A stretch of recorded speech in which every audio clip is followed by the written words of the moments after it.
have you ever wondered about our early ancestors and the Filipinos? Well, we're on an adventure to find out. Come along now. To start off in my investigation, I went to my friends for some help. The Tabon Man refers to remains found in the Tabon caves of Quezon, Palawan. These remains are fossilized fragments of a skull and jawbone of 3 individuals, believed to be the earliest humans in the Philippines. The balangay is a boat used by the Austronesians for their migration to the Philippines. This proves not only how the early population consisted of people from Indonesia and Malaysia, but how they also had a system. The balangay alone suggests that the people were working together. May it be the people steering the boats to the people leading the journey. In the Philippines, they found vast amount of food and started to manage themselves much better in comparison to their previous actions. Animism is a belief of gods and goddesses present in a nature or environment. Early Filipinos believe in this and usually pursue and sacrifices and offerings to please them. At the time of early Filipinos, their political leader was called the Datu. A community was referred as the barangay. Alliances of barangays were led by the chief Datu. In economy, early Filipinos engaged in activities such as agriculture, fishing, weaving, pottery, etc.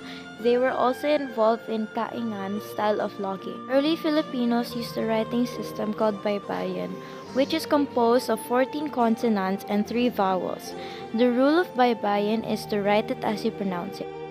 At the time of the early Filipinos, these were the social classes. In Luzon, Maginoo is the highest class.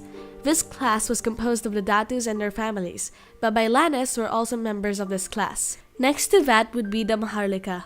The maharlika is composed of warriors who protect the barangay as well as keep peace and order in the community. After that would be the timawa, or the free people. They engage in different economic activities such as agriculture, fishing, basket making, weaving, etc. They also had the obligation to pay taxes. Next would be slaves.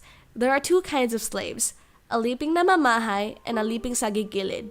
The difference between the 2 is that aliping namamahay have their own houses, as well as they're only called by the datu in case he needs help with agriculture or building houses. As for the aliping sagigilid, they are living with the datu and can be called any time to perform any activity.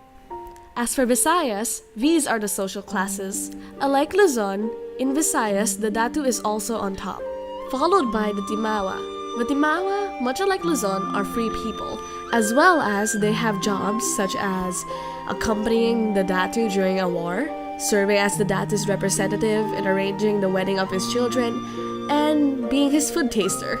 Lastly, oripan, which is the lowest class. These people could be bought or sold. There are many kinds of oripan.